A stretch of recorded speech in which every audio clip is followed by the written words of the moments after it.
All right, you asked, Ibis listened. So today we have the brand new Ripmo AF. Bring it back,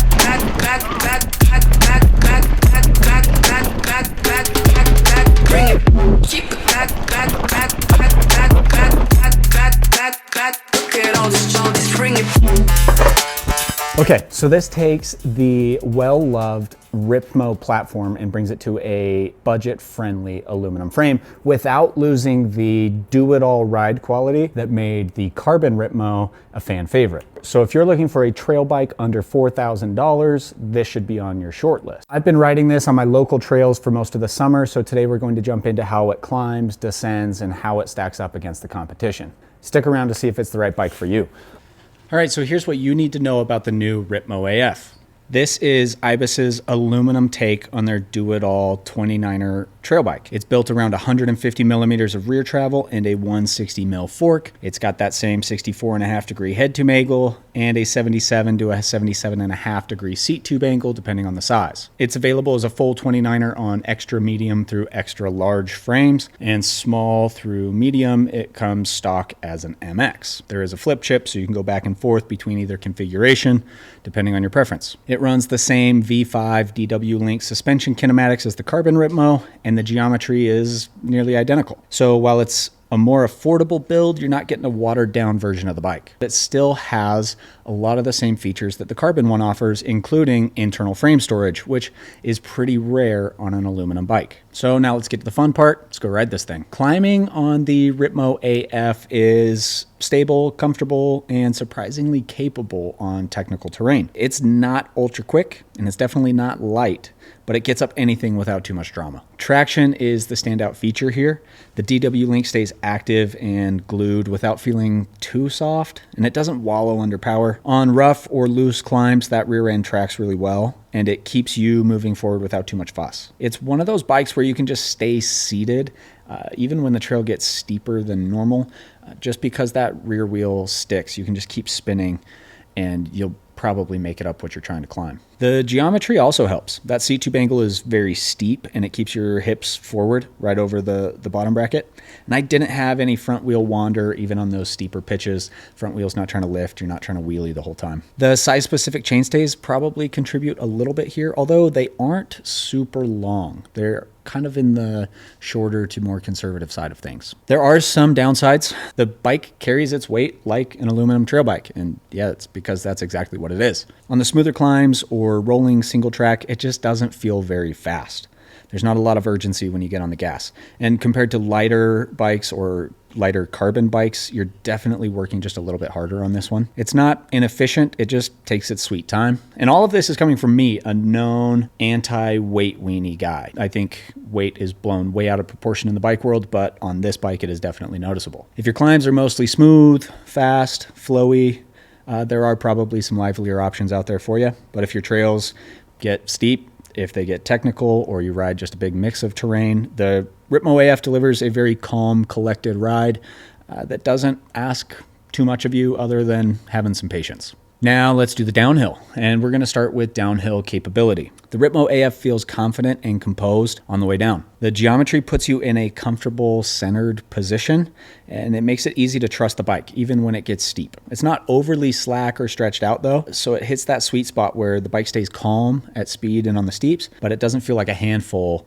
on tighter, more technical descents. And it holds a line well through rough sections and doesn't get bounced off track too easily, given you're at slower speeds. There is enough front center on the bike and enough of that slack head tube angle to stay stable and confident when things get steep and nasty. It's easy just to stay neutral on the bike. You don't have to do anything extreme with where you stand or sit. It's easy just to ride the bike, even in rough terrain. In wide open, high-speed terrain, though, that back wheel does tend to snag on rocks and roots. And when it does that, it kind of kicks out to the side or up, and it's not always the most comfortable feeling. It's not super harsh, but when you're on that high-speed, rough stuff, it can get a bit twitchy at times. But for most terrain, the Ripmo AF strikes a great balance. Stable where it needs to be, it's maneuverable where it needs to be, it's quick enough to stay fun, and it's just really easy to get along with. Now jumping into the suspension performance, right off the top, this bike is plush, it's gooey, it's soft, and it smooths out that trail chatter really well. It's got that classic plush DW Link feel where it's quiet, it's planted, and it's just comfortable right out of the gate. There's not a lot of harsh feedback coming through the bike, except on those bigger, high-speed, square-edged hits. The mid-stroke is kind of one of the better parts because you got a really soft initial stroke, but then the mid-stroke is plenty supportive, so the bike doesn't wallow or feel dead, especially considering how plush it feels off the top. You're not riding a stiff mid-stroke or a stiff suspension platform. It does feel very floaty and ground-hugging. And it makes the bike forgiving and easy to ride. It can feel a little bit vague if you're used to pushing against a firmer bike. Something like the Transition Sentinel is going to feel more sharp and precise, but the Ripmo feels a little bit more forgiving. And then the bottom out is well managed. The end stroke ramps up just enough so you're not clanging through all of your travel, but it also doesn't ramp up so aggressively or so quickly that you feel like it's harsh at the bottom. It's just a nice, gentle, soft catch. It's just smooth and consistent the entire way through. And where the suspension really stands out is in the playful factor of the bike. It's easy to preload. It's easy to get the bike off the ground. There's a lot of energy. There's a lot of return for pumping, for trying to jump, for cornering. The bike just feels very energetic, which is kind of surprising given how soft off the top it feels. To sum it up, it's plush, but not dull. Now jumping into the handling, the Ripmo AF handles with a good mix of stability and agility. In those tighter corners, it feels maybe quicker than you'd expect. I think that's due in part to the shorter chainstays and subsequent shorter wheelbase that it feels rather quick and lively. It's easy to lean in and get the bike to come around a corner, especially when you're pushing through berms or linking corners together at speed. It just is natural going one way to the other. At the same time, it feels plenty centered and composed though. That butter zone or the safety zone on the bike is not super small. You've got a nice forgiving place to stand without getting your weight too far forward or too far rearward. So it just lets you focus on the trail and let the bike do its thing. The playfulness factor, though, is the star of the show of this entire bike. It responds well when you load it up. It doesn't take much to pop off a root, a rock, or a roller, or manual through a little dip. It is probably one of the liveliest bikes in the entire category. So now let's jump into a couple of comparisons here. And to be honest, I haven't ridden too many similar bikes in an alloy frame. I've ridden plenty of similar bikes in carbon frames, so that's all I can really compare to at the moment. And because of that, this will probably look a lot like our all-mountain showdown where we compared the Ripmo, the Hightower, and the Sentinel. Basically going to do the same thing here with minor adjustments made for the alloy version of the Ripmo. The Sentinel feels quite a bit more planted and composed when you're really charging and pushing the pace. It's longer, it's more stable, it carries its speed through rough terrain easier. It also feels a bit more serious. It's less poppy, it's less fun, it's a little tougher to get off the ground. That suspension isn't quite as comfortable and forgiving. So by contrast, the Ripmo AF is livelier. Quicker to get into a corner, easier to get off the ground. It's a little plusher and softer and just a little bit more comfortable ride, with the downside being when it's really rough or you're going really fast, it can be a bit sketchier. And now comparing this to the V3 Ripmo in carbon, I mean, side by side, they're basically the exact same bike with a different frame material, so it doesn't surprise me that they basically ride the exact same. The carbon version does feel a bit snappier and a little bit more responsive. Could be that it's most of 5 pounds lighter. And by comparison, the AF feels just a little bit more muted. And maybe because it feels more muted, it feels a little plusher and a little softer off the top, and the bike just might feel a little bit more forgiving, even if it doesn't have that stiffness and the responsiveness of the carbon frame. I think the biggest difference isn't in capability one way or the other. I think it's more in the energy transfer feel of the bike, especially in the corners and jumping and getting on the pedals pretty hard. And now lastly, let's compare this to the Santa Cruz Hightower. It really comes down to ride feel. A big and stable bike versus a plush and playful bike. The Hightower feels like a bigger, burlier bike in just about every way. It's lower, slacker, it's more planted, especially when you're going fast or in rough terrain.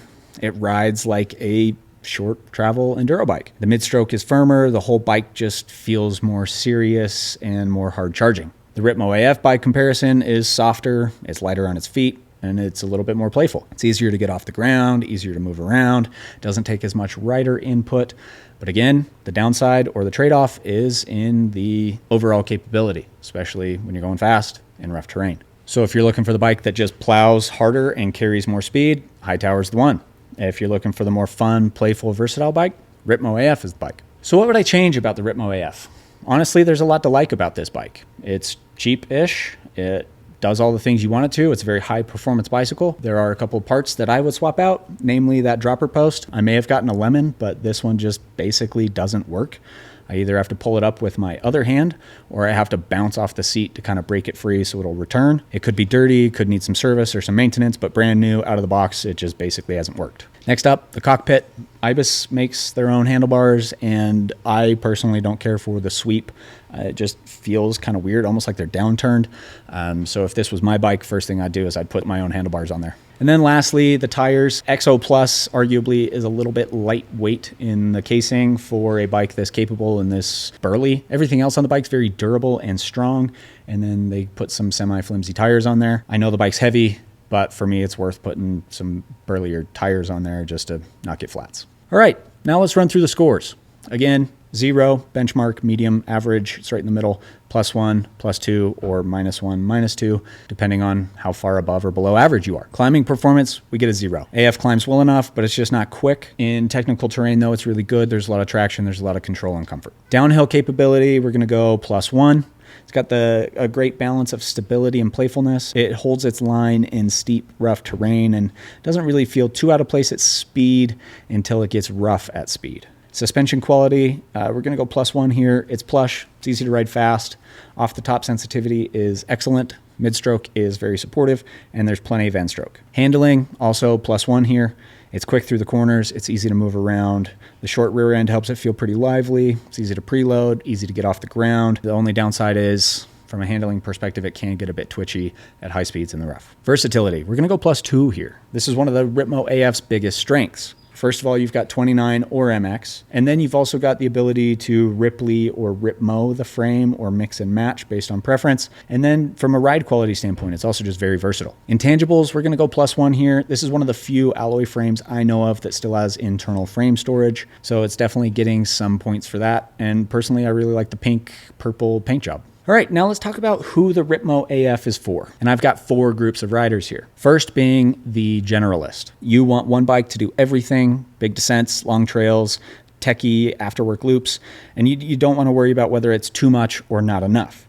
You're not chasing comms, but you want something comfortable and capable and easy enough to live with. The AF fits right in that all-mountain sweet spot. Next, we've got the beginner. You're new to mountain biking. You don't want to put a ton of money into a bike, and you don't want a bike that necessarily pigeonholes you because maybe you don't know the niche or the category of riding you like to do the most. The Ripmo AF wins on both of those, decently priced, and you get a very versatile, well-rounded bike. It's very easy to ride and pretty tough to outgrow. Third group, the rider who is playful but still gets rowdy from time to time. So you're not an enduro racer, but you do ride hard, you hit challenging terrain, you still want to goof around. You want to go ride easy stuff too and hit some jumps and just have a fun time on a bike. This bike is really good for that because it handles both of those types of riding fairly well. And lastly, we've got the carbon skeptic. Most of the bikes in our all-mountain category are carbon. So if you're just not into carbon frames for whatever reason, this might be a good option for you. You get that premium ride feel without having to spend for a carbon bike. And that's going to do it for the Ripmo AF. Let me know, would you pick this or the carbon one? We'll see you next time.